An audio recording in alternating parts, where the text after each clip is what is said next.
RTP.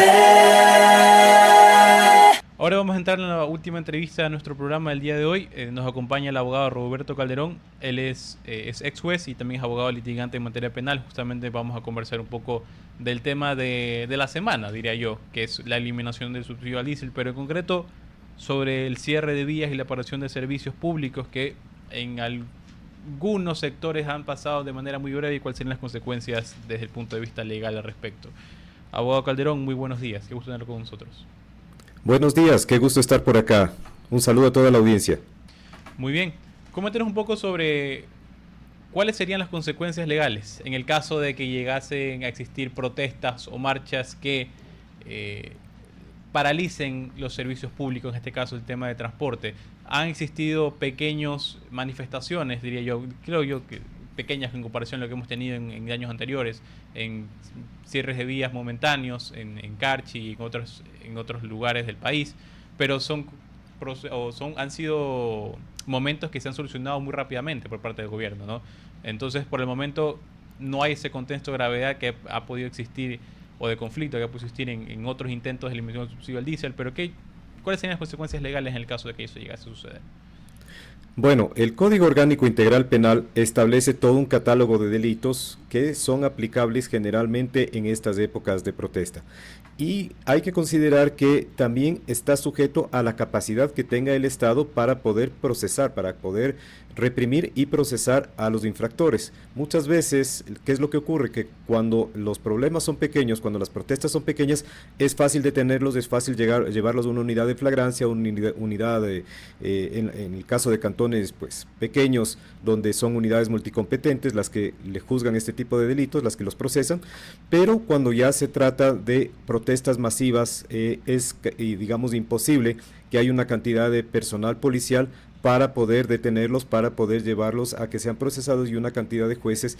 Así es que es mucho más fácil cuando esto se trata, como se diría, pues, de un conato de incendio, como un conato de rebelión, a que cuando esto ya se trata de un asunto, pues, masivo.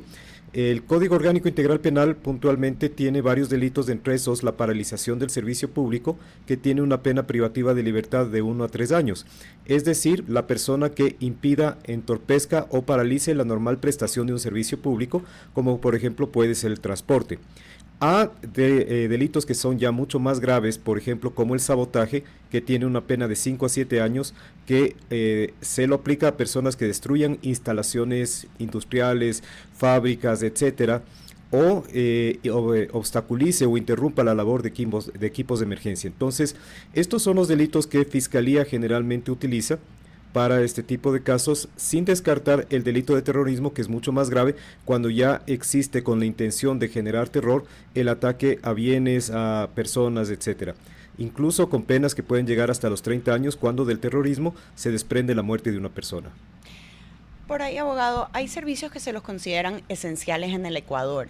¿Qué diferencia hace en términos penales si se llega a haber algún incidente con esos servicios? ¿Cuáles son estos servicios esenciales?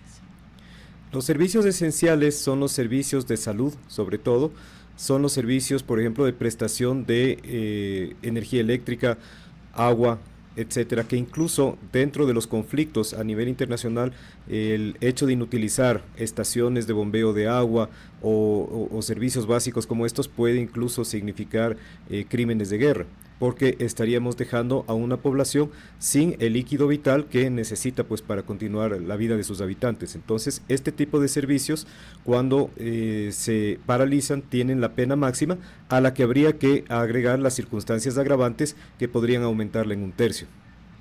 Y ahí, ¿qué diferencia existe entre el derecho a la protesta que tiene la ciudadanía y el límite en el que se configura un delito para afectar a terceros? El derecho a la protesta estaría en cierto modo suspendido por el decreto de emergencia del presidente, el recientemente emitido, en el que indica que en las provincias de Carchi, Imbabura, Pichincha, Azuay, Bolívar, Cotopaxi y Santo Domingo está suspendido el derecho a la libertad de reunión, entendiéndose que esa reunión pues son las conglomeraciones que vemos de personas que de momento tienen la intención de cerrar vías y que han llegado a hacerlo en ciertos casos. Muy bien, y me gustaría saber su opinión general un poco de lo que está sucediendo específicamente con el tema de la eliminación de subsidio al diésel, desde el punto de vista legal, pero sobre todo desde el punto de vista ciudadano. ¿Cómo cree que se está llevando a cabo esta medida? ¿Considera, por ejemplo, también que va a ser un escenario muy distinto el que vamos a tener en estos momentos en comparación a lo que sucedió en el 2019 y, si no estoy mal, también 2022? ¿Cómo lo ves desde el punto de vista legal y ciudadano? Creo que hay una diferencia con los escenarios anteriores porque considero que todavía la popularidad del presidente es buena, es positiva. Entonces, la comunicación política es vital en estos momentos porque el subsidio del diésel, si bien es una distorsión en el sistema económico desde el punto de vista que existen personas que no necesitarían este subsidio, gente que por ejemplo compra autos de alta gama que funcionan con diésel simplemente para pagar menos combustible, entonces y también pues el hecho que se utiliza el combustible subsidiado muchas veces en fábricas, en instalaciones que no tienen algún tipo de relación con servicios básicos, con subsidios que deban recibir, sino simplemente por incrementar sus ganancias. Dichos industriales inescrupulosos lo utilizan. Así es que sí es una distorsión, pero pienso que lo mejor es la gradualidad, es decir, que no se sienta tan fuerte el golpe, porque de momento, ¿qué es lo que ocurre? Si es que, por ejemplo, en una manzana incrementaría el valor de transporte en unos 10 centavos, los especuladores, gente que tiene pocos escrúpulos muchas veces, lo que van a hacer es subirle 30 o 40 centavos. Y la capacidad del Estado de poder hacer controles, de poder hacer operativos para reprimir este tipo de actividades es bastante baja. Por eso es que inclusive es complicado para el Estado el hecho de tener control en las fronteras para evitar el contrabando de diésel. Más aún, dentro del país, poder controlar los precios si es que existe especulación. Si es que este escenario se da, entonces las personas van a ver inmediatamente reflejado en el poder adquisitivo de su canasta básica, y eso podría generar un descenso en la popularidad del presidente, en la que el problema ya no sea conversar con los grupos organizados como son los gremios de transporte, de pequeños empresarios, etcétera, sino más bien el problema sería con las personas que desorganizadas hacen una causa común de querer, pues como hemos visto en otras ocasiones, incluso atentar contra la estabilidad del actual gobierno. Y otro de los temas que justamente nos convoca dentro de esta entrevista es justamente el tema del caso de Fernando Villavicencio. Me gustaría un poco darle a la audiencia un contexto actual sobre lo que está pasando. La semana pasada, si mi memoria no me falla, se hablaba un poco con uno de los testigos del caso, testigo reservado, que justamente mencionaba a dos personas involucradas como actores intelectuales. ¿Cómo está avanzando este caso? ¿Cuáles han sido las novedades para que podamos conocer desde el lado ciudadano lo que ocurre dentro del caso? Cuando existe testigos que rinden su testimonio anticipado, quiere decir que son personas que podría incluso estar en riesgo su vida y es necesario tomar ese testimonio como un anticipo de prueba.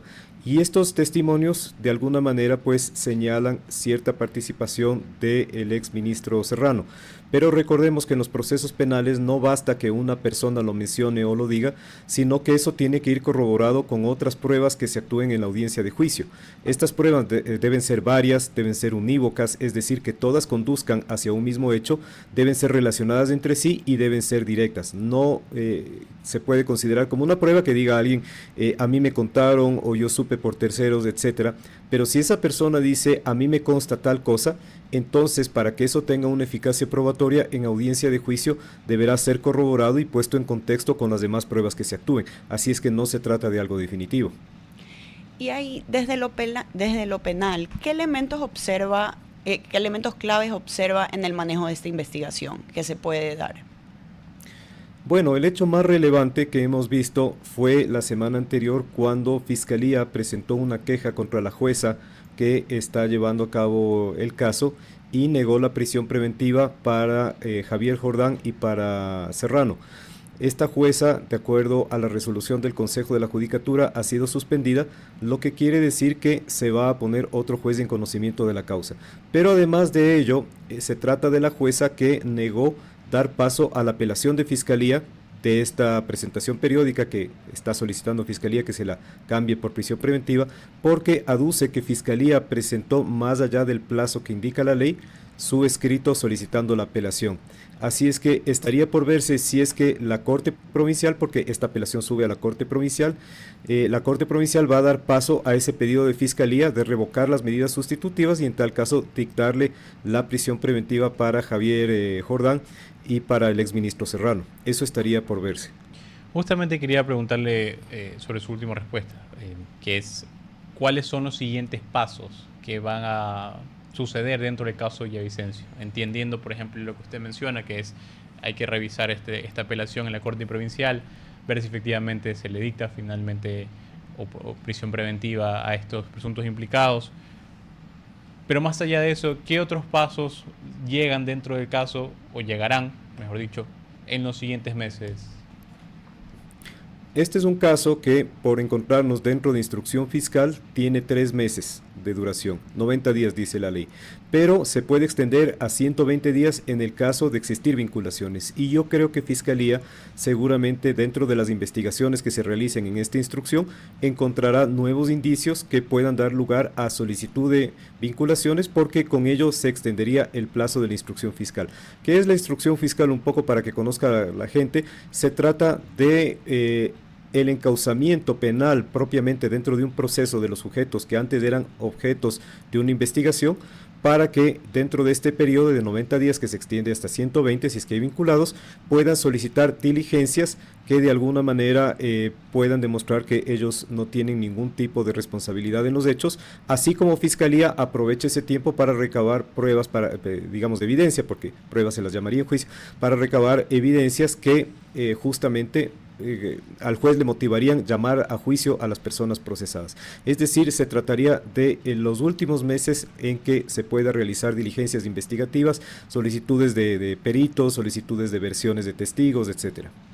Ahí quisiera yo hacer una pregunta un poco más viendo el futuro. ¿Cree que este caso puede sentar precedentes jurídicos sobre la responsabilidad estatal frente a la seguridad de actores políticos?